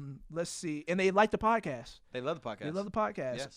They also make amazing goat water. So. They make, her mother makes this goat water. If y'all, listen, y'all will have to give y'all right leg for some of that, bro. Tiger King. It's like Tiger King for president. Somebody said Tiger King? Tiger King for president. Yo, fam, Tiger King was one of the wild. Hold on. We have to say something about that. Tiger King was a grace to us, bro. Tiger King was one of the wildest documentaries that I've ever seen, and a lot of it happened right here in Tampa, and we had no idea that clue, that stuff was just happening. driving, living our lives. Just living our lives. Just existing. Carol Baskin's Big Cat Rescue is here in Tampa, Florida. Yes, we had no idea. 10 minutes from where we're sitting right now. We had no idea about it. Let me tell you something, too. There's something fishy about Carol Baskins walking down Nebraska and being picked up by her Y'all first didn't husband. pick that up, but we did. Y'all didn't pick that up. If y'all are watching Tiger King, if y'all have watched it, Carol Baskin said she met her first husband walking down Nebraska Avenue. Let me tell you, brothers and sisters, what Nebraska Avenue is known for. Prostitution.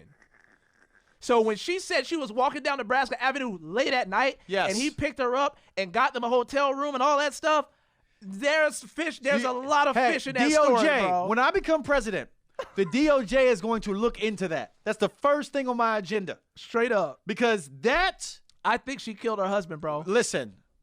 You think she fed her husband to I don't know if she fed him to lions, but let me tell you. First of all, her husband hold on. Her husband went missing. And all of a sudden, his will went missing. And then it turned up with a modification in it that said she could get the insurance money if he went missing. Would you look at that?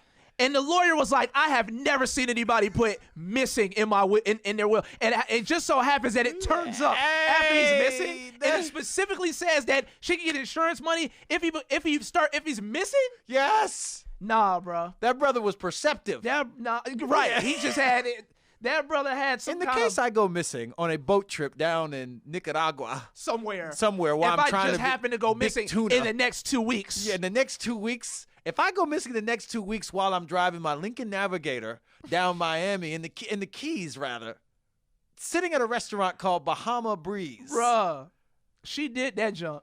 Hey, don't worry. When I become president, the DOJ is going to look into that. I promise you. Cody Let me tell you what else is going to happen when I become president. Yeah, say it. Arby's will be illegal. Yes. Chick-fil-A. Arby's shouldn't exist. Chick-fil-A will be open on Sundays after 3. Get my policy. Chick-fil-A will be open. Listen, your employees don't need to go to church all day. We don't go to church all day. The black church has taught us that sending people to church all day isn't nobody's best interest. Straight up. What we must do is let people worship in the morning, and they need to be at work at 3. So Chick-fil-A will be required to open on Sundays, and we will have a devotional that will be slid in every bag that goes. Listen, private companies are done when I become president. You understand me? Your companies now exist within the scope of my presidency. Oh, my God. So if you don't like it, well, too bad. Too bad. It's my America now. Somebody said, if, speaking of black cards, can y'all play spades? I cannot play spades. Wow. And I don't admit that. Y'all are lucky I admit that, because I don't be admitting that to anybody. When I be at the cookout, and they be like, hey, yo, you want to get in this game of spades? I'm like, nah. Oh, no, hey, no, hey, no. come get me later, though. Hey, get me later. Hey, save my seat. Hey, Uncle Steve. Hey, I gotta say that. Hey, say that seat for me. You know I'm gonna be right by. I'll be right by. I'll be right by. Actually, I gotta run to the store. I'll be right by. I'll be right by. Never come back because I can't play spades. What other classic black things are you not proficient in? I don't think I actually don't think You got slap boxing now. We did that all the time. I cannot play. I can't play spades or tonk. None of that. You can't play tonk? No, I don't. No, I got tonk. I haven't played cards like that though. Growing up, everybody else did it. My uncles and all. But that, the problem is that our family failed us though, bro. Because they never would sit down and teach us. Yeah, they never forced me to learn. Because they didn't know how. Because you would slow them down. Because they had to teach they didn't have time. I need to whoop this dude real quick. Right. So I also no, that's it. That's pretty much. And I don't eat chitlins. That's a Southern thing. I don't eat chitlins. This Thanksgiving was the last Thanksgiving. That was the first Thanksgiving in the last like 10 years I didn't eat chitlins. Oh wow! I finally put it down. I've never could do it. I never. That's what he said. Black people never want to teach you how to play spades either. That's true. That's why we don't know no more. That's right. I have to learn off Google. Like some people. Somebody said that Joe Biden said if you can't play spades, you ain't black. and Joe Biden has a lot to say about who is black and who is not. Right. So, I don't know who made him an arbiter of blackness. You know what's funny? When he said that, I knew what he said. Was You ain't black. You ain't black. If you don't vote for me, you ain't black. I knew what he was trying to say. I knew exactly what he was trying to say, but what he said was not that at all, bro. That's Joe Biden. That boy was awful, dog. Let's see. What else y'all said? Somebody forgot to tell him he wasn't black. No, I don't know who that. I don't. Somebody asked us what day do we think that the Sabbath is on. See, but here's the thing though. We're gonna creep back into deepness. I know. See, now we would be going into deepness. You know that meme where that dude's looking back at that girl? Yeah, that's how we are with deep conversations. It says like the person that we're walking with is light conversation, and the girl walking by is deep conversation / debates. What's your thoughts about celebrity pastors? Oh, dang it, Carl Lentz. Oh. Shoot! Conditionalism. Woo. Woo! Dang it! We trying to keep it light for y'all on this holiday, man. Dang, man. Let me see. 10,000 reasons. Jesus is. My wife just texted me and said Jesus is the Sabbath, and she's right about that. He is our rest, ladies and gentlemen. Don't let anyone trouble you about a certain day. We see this in the book of Colossians. We see this in. Don't let me get in there. Don't break it down. Go in the book of Hebrews. Talks about Jesus and the Sabbath. We don't want to get into that. But Jesus is the Sabbath. Brady versus Belichick. Who is the genius? We are the Southside Rabbis, and even when there's areas that we don't have expertise in, we are going to attempt to answer. We're going to still try. Let me say this, dog. I like football. Make it quick. I think that Brady is a beast, bro. That's all I'm going to say. Belichick is also a beast. Are the Patriots winning now? They're doing okay, but they just lost really bad. Cam Newton's their quarterback. He's doing the best that he can. He only can do as much if he ain't got nobody blocking for him. But I'll just put it this way. Tom Brady had as much to do with those championships as Bill Belichick did, and you can see this right now with the Buccaneers doing the best they've done in a long time since he's been quarterback. I'm just being honest.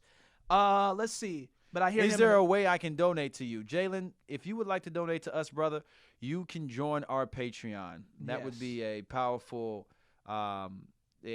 powerful. I mean, words play. Powerful display of support, and we have not every.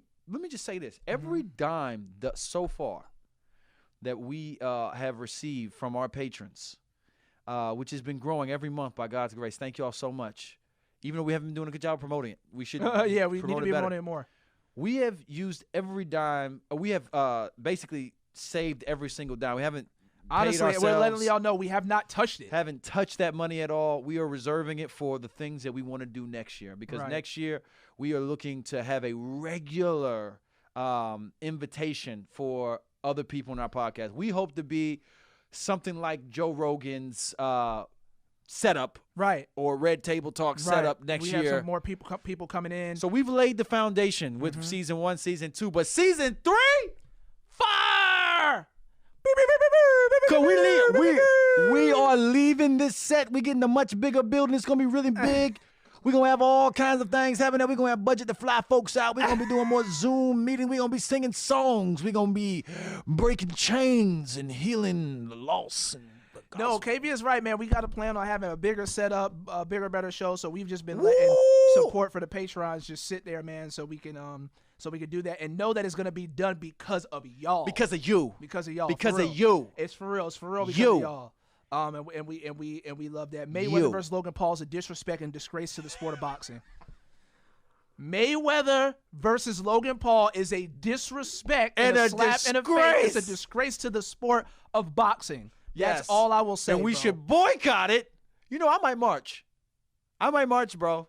I am gonna march. That's like having the best team in the NFL play a celebrity football team just for some money. And then they actually And then hand they out trophies. Right. That's ridiculous. We would love to have Jackie O'Perry on. I actually would love to have her on. I know KB knows her. I Jackie's just know the her truth. via social media. I would love to meet her in person and then have her on. We love the way she thinks. We feel like we're all probably on the same kind of. Oh yes, and wave. Black Sheep is saying, "Hey, don't go on no long hiatus. Never. You understand me? There'll be no more long hiatus. This is a part of who we are. Word. You know, I am an artist. I am a businessman, a father, minister of the gospel, podcaster. So this is a part of who we are. So that's we're gonna continue to lean into that. You feel me? Somebody asked us to do an episode breaking down on why we are a part of our denomination. Now That's deep. Now that go real deep, and it might get me in trouble. Do you know what denomination we're a part of? Actually, yeah. Do y'all know what denomination we're a part of? Because I don't think we've ever and mentioned I'm not it on about the show. to say it out loud right Maybe- now. I would have said it out loud a year ago, but I ain't saying it now. Maybe some of y'all already know. Let's Yes, see. can I talk about Glory Nights real quick? Do So, to the 318 people who are watching, next month I am doing it's a postponed event that would have happened 2 weeks ago, but we had to postpone it because of Corona. But we are doing a virtual experience that is going to be incredibly dope. I'm going to have a bunch of guest artists, and it's going to be like the NBA playoffs where there's screens where you can get on the screen, you can clap. It will like virtually put you in the room with me as we do this performance. So it's going to be super dope. Please get your tickets for that. They're on sale at whoiskb.com. Yes. Yeah. Amen. Amen. Anyone a fan of martial arts? I like mixed martial arts. I will say that I like watching UFC stuff when I get the time. That's always awesome. We are not Pentecostal. No, we're not Pentecostal. But there's some Pentecostal brothers out there that are cool. Yeah. And sisters out there that are cool. A lot. Daily morning routine. Mine is probably like all of y'all's. Let's see. How long have y'all been growing your dreads? Mine, I can't remember. I think I've been like 3 years. I don't know. Let's how about this, Meansy? What if we took 2 more questions? Let's do 2 more. We're gonna take 2 more questions, y'all. Hey, I want to pick one and you pick one. All right. I've got mine. You pick one first. Go. No. You got yours picked though? Pick it No, now. I don't. Pick yours first. And then Are we doing light or heavy? let's keep it light. Let's keep it light. Let's see. I'm just looking for a good one. Sorry, I'm just looking, y'all. We trying to pick 2 more. We actually do need to do an episode on singleness. Let's see.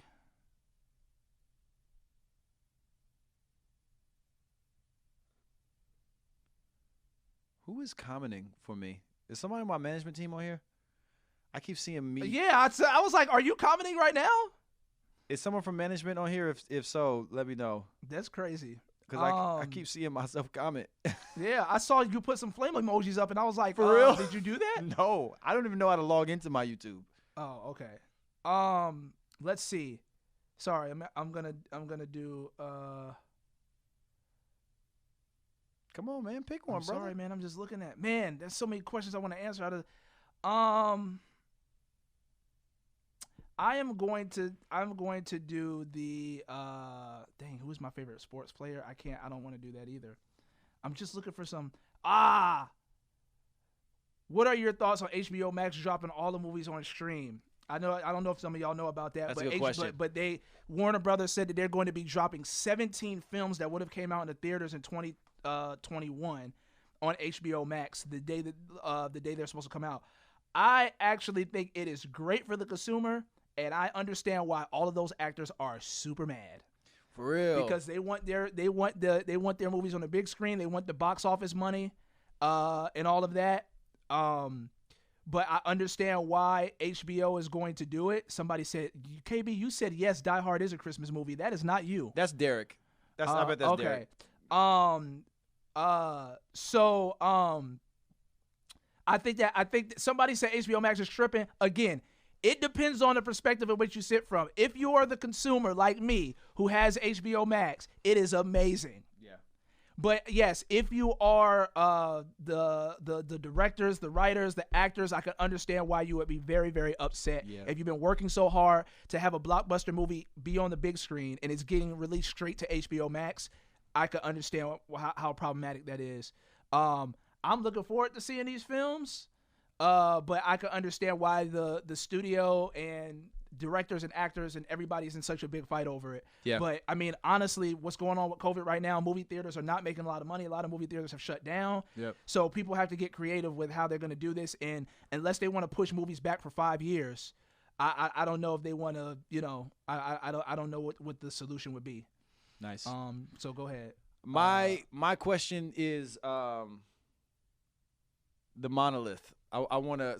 Somebody said talk about monolith. The monolith. You know what that is, right? What is that? So so there's been these two monoliths this metal rectangle. Oh, I've seen them. That they've appeared in the desert and then one disappeared. appeared in the desert. They don't think the desert. One appeared in the desert and and they removed. There was like some rocks or something.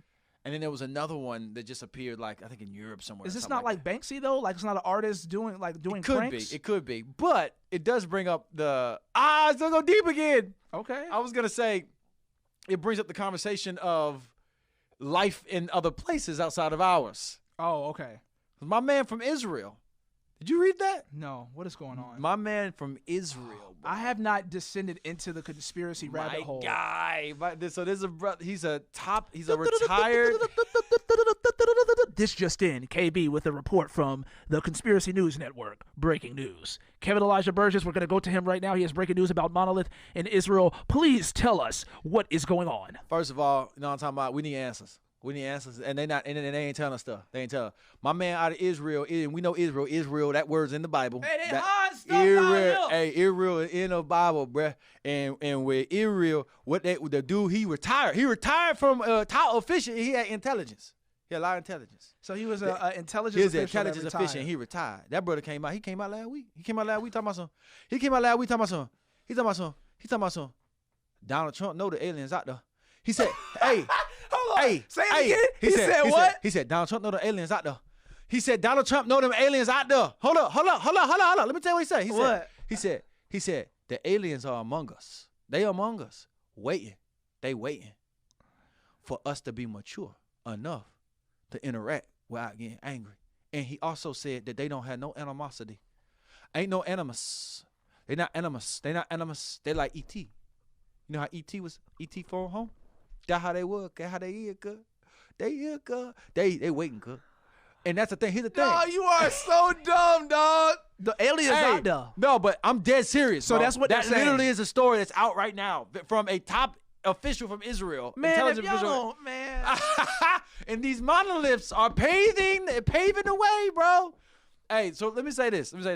Let me ask you this, though, seriously. I do not believe in aliens, but let me say this, though. Do I believe there's life on other planets? Is that what you're asking If there were me? aliens, see, it's going deep. If there were aliens. I don't believe. Would it cause issue for Scripture? Is there something in the Bible that makes it impossible? For there to be aliens? Right. Not to me, because I would think that if it's life. So if a ship showed up, Yeah, and if green aliens walked out. I'll be like, all of y'all need to repent if y'all don't know Jesus. Because obviously he created y'all too. Yes! I love it! Obviously. Mr. Alien Service. Mr. Alien Service. Hey, man, really nice to meet you, man. Glad you. To be here. But let me tell you something. Have you heard of Jesus? Have you heard? Listen. What do y'all believe? What do y'all believe out in Andromeda? I don't know what y'all believe on these other planets. Let me tell you who's Lord over your planet. And no. I know you want to talk about, I forgive you for abducting cats and bringing them on ships and stuff. We'll put all that aside. I ain't worried about that. Somebody said they have screws on the monolith. Oh, yeah, because there ain't no freaking aliens setting it up. Of course there are screws on the monolith. Hey, but aliens might have gave us the technology for the screws. No, it's this man, whoever it is like Banksy, man. They out there putting these monoliths up and then taking them down, bro. But yeah, if aliens were here, I would say, do y'all know Jesus? Facts. Obviously, y'all know about a whole lot of other things. But you are also created. You will fall in the realm of life. Ooh, I love it. I love it. And that means that you also must bow and confess your little green knee to the ground. If it's green, aliens might say I'm giving them caricature. Because they might look like us. It might be like Men in Black. Do you know how green. brilliant you are? Do you know? When's the last time you looked in the mirror? When was did you look in the mirror this morning? Like, bro, I don't know what Did you have brilliant written on your face this morning? You're going to have to put that little green kneecap on the ground, bro. Because Jesus is going to say every knee shall bow and tongue shall confess. Somebody And please. I don't know what your language is. Somebody please download this video and cut this clip out in the next hour and send it to me. I promise I will post this on Instagram. I will tag you. We gonna be in Revelation singing in languages we ain't never heard of, and you gonna be singing in Gorgazon or whatever that language is. I don't know what language that might. It might sound like a bunch of beeps, but a bunch of beeps when you're singing.